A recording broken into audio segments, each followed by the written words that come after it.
back to my YouTube channel. And how are you guys? I know I was delayed by a day to tell you the story of Vamana, but here I am telling you in my little studio, telling you the story of Vama. Without further ado, let's go.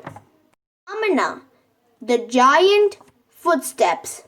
After killing Hiranyakashipu as Narsimha, Lord Vishnu had instated Prahlad as the rightful king of the Daitas. An able and just ruler, Prahlad was loved by his subjects. His son Virochana then inherited the kingdom. During the Samudra Manthan, Virochana was killed. His son Bali succeeded him to the throne. After partaking the Amrit, the gods had become all-powerful. So when Lord Indra and Bali got involved in a fight, Bali was killed. Lord Indra then took over his kingdom. Bali was brought back to life by his guru Sukracharya and advised to perform the Vishwajit Yagna to get back his kingdom. Bali completed the Yagna and was all set to become the ruler of the three worlds.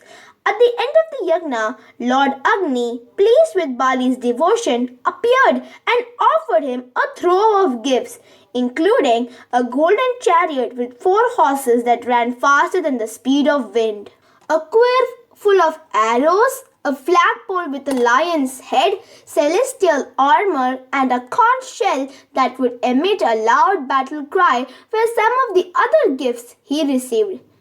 Bali soon conquered many lands and kingdoms without spilling even a drop of blood.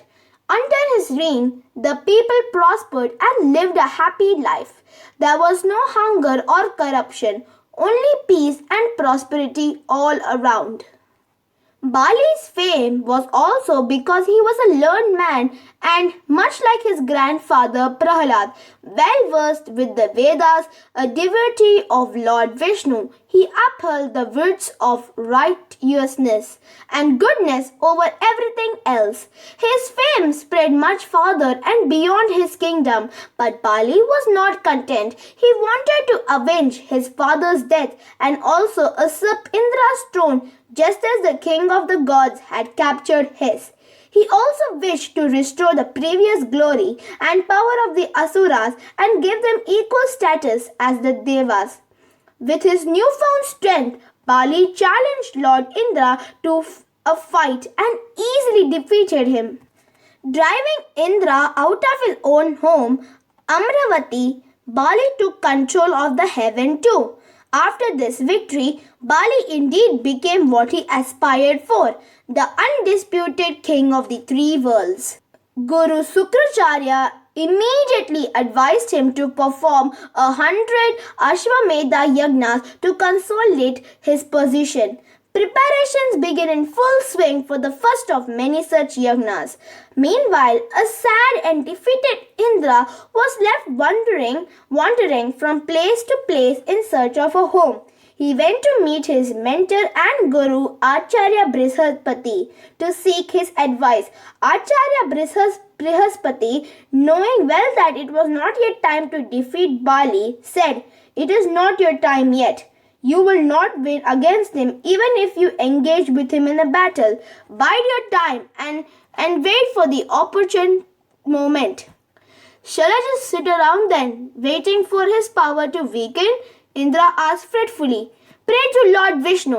Only he has all the answers," Brihaspati advised. Indra nodded silently and went away to seek shelter at his parents' abode. Seeing his plight, his mother Aditi, who was also the mother of all the Devas, was extremely anxious. She prayed to Lord Vishnu for help. Lord Vishnu appeared before her and said, "Ask, and what you seek shall be granted." Aditi spoke with folded hands. "Nothing much, O Lord. I only wish for my son's kingdom to be returned to them. Bali has driven all of them out of their homes. Please kill him and give back to my son what is rightfully theirs." Lord Vishnu shook his head. "No, I will not kill Bali. I could not possibly kill my own devotee, especially when he has committed no wrongdoing. But it is true that he is not meant to rule the world yet. I shall soon take birth as your son to protect and restore what belonged to the Devas. Soon, Aditi gave birth to a young boy. He was named Vamana, meaning a man of short stature. On the day of the 100th Ashwamedha Yagna, the young boy dressed up as a Brahmin and set off for a Bali's kingdom. In one hand he carried a kamandalam and in the other a small wooden umbrella. Knowing well that Bali wouldn't refuse a Brahmin, Vamana went prepared with a foolproof plan. From afar, Bali had spotted a dark-skinned figure with a minimalistic clothes walking towards them and had sent out a welcome party. Vamana was received warmly and respectfully. As he neared the Havan Kund, Bali himself rushed out to meet Vamana. I hear there was a yagna being performed here and there would be food for the Brahmins, Vamana said, looking around. It is our honor and pleasure to receive you, sire, Bali said, bowing to him. He proceeded to wash the boy's feet and escorted him to the royal seat. As you are the youngest among all Brahmins, we will be honored if you were to preside over the proceedings. Wait! A resounding voice echoed through the air. The crowd looked up to see Guru Sukracharya rushing towards Bali. Wait! He repeated and strode closer to where they were standing. Who are you? And how did you hear of this yagna? He questioned the Brahmin. On hearing this, Bali was aghast. He is our guest. Why are you asking him such questions? He is no Brahmin, the wise Sukracharya thundered. He is none other than Lord Vishnu in disguise. The many Brahmins, Daitas and Rishis present there gasped at Sukracharya's word. Was the young boy Lord Vishnu in disguise? Bali himself turned around to face Vamana. Really? Is it you, Lord Vishnu? It is not just a simple honor then.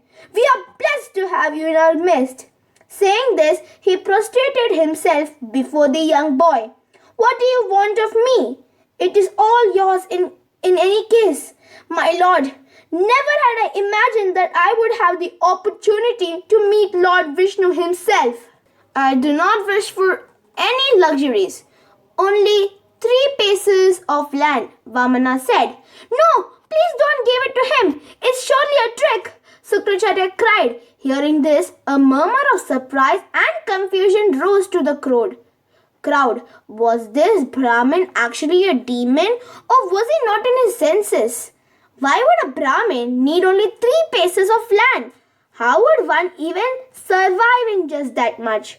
Bali smiled and said, even if it is, I would be happy to honor the request.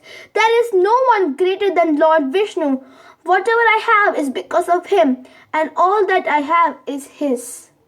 You're making a mistake, Sukracharya said sharply. Bali ignored his mentor's wise word. Even if that is so, let me commit this folly. This is none other than Lord Vishnu. You say, whatever he takes from us or gives us would be a blessing. He turned to the boy and said, My lord, you needn't even ask. What belongs to me is already yours, but 3 paces are too less. Why don't you ask for more? I shall be happy to hand over everything I have to you. Vamana shook his head. The only land I need is that which will be covered in those 3 paces. As you say, my lord, Bali said, bowing again. Please take the 3 paces and the land will be yours to own. As soon as he said this, a miraculous sight began to unfold in front of them. Vamana began to grow in size.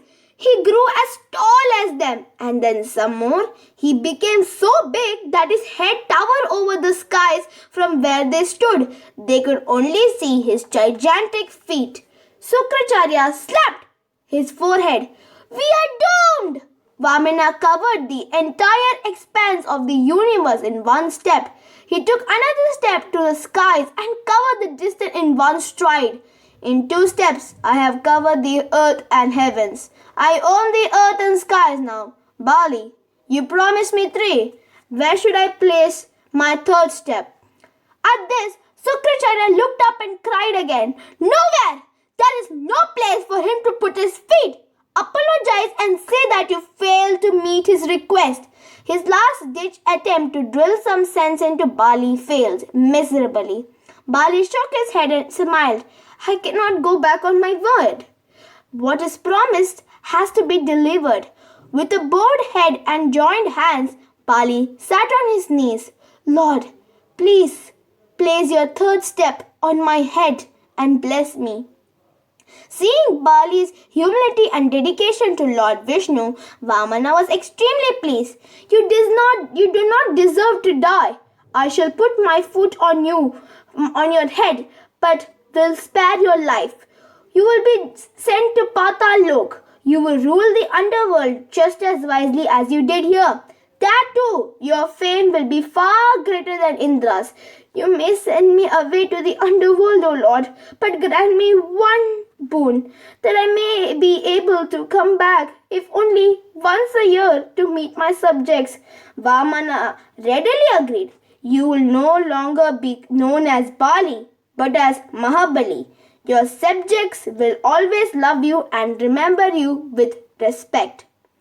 Thanks for watching, and if you like this video, smash that like button. And I loved Vamana's story today. It's a simple story. There is no there's no sad ending or anything. So this is a beautiful story, and I'll see you tomorrow. I'll see you in my next video of Dasavatara, and I think I posted my dance video too. So if you like all my videos, just please like it, please like it, and I'll see you in my next video. Bye bye.